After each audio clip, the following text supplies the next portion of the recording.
Try this right now. Think of the last time you were absolutely sure about something, only to be proven wrong. Remember the specific feeling of being corrected. We'll explore how that feeling can be a powerful tool for learning today.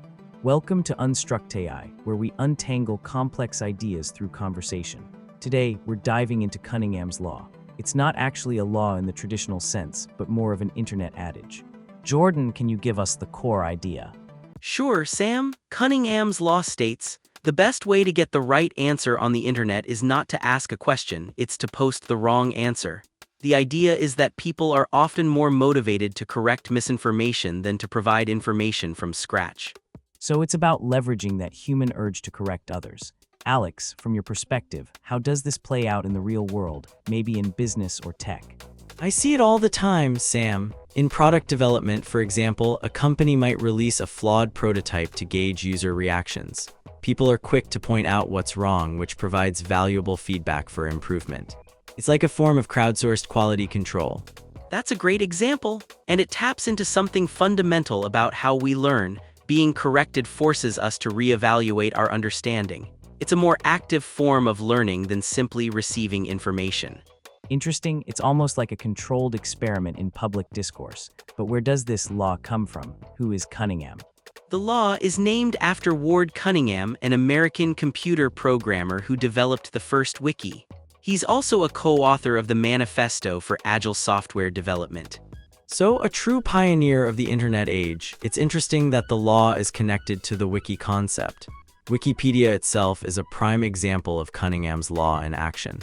That's right, anyone can edit, and the collective knowledge constantly evolves through corrections and revisions. But I read that Cunningham himself relativizes his ownership of the law. Jordan, do you know anything about this? Yes, Cunningham calls it a misquote that disproves itself by propagating through the internet.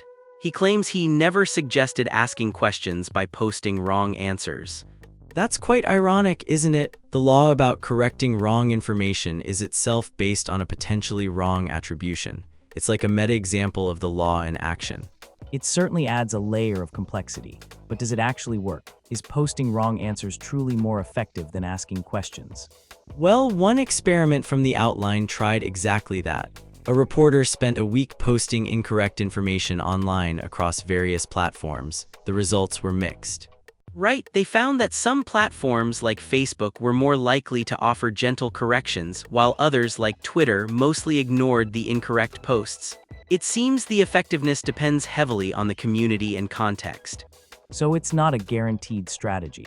What are some of the downsides or potential ethical considerations? Well, it can definitely be seen as a form of trolling if not done carefully. And it can spread misinformation, even if unintentionally. There's also the risk of attracting unwanted negativity or hostility.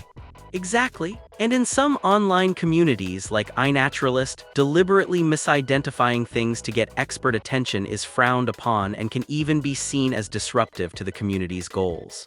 So it's a tool that needs to be wielded responsibly, if at all. Are there alternative ways to apply the underlying principle without being deliberately misleading? Absolutely. In collaborative decision-making, presenting a good enough draft proposal, knowing it's not perfect, can be a great way to spark discussion and refine the idea. It's about creating a starting point for collective improvement. That aligns with the Agile development philosophy, iterate quickly based on feedback. It's less about being right from the outset and more about learning and adapting. It seems the key is transparency and a shared understanding that the initial offering is meant to be a catalyst, not a definitive answer.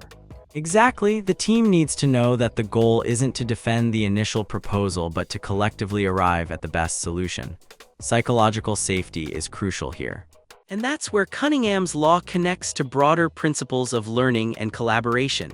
It highlights the power of active engagement and the importance of creating environments where feedback is welcomed, even if it comes in the form of correction.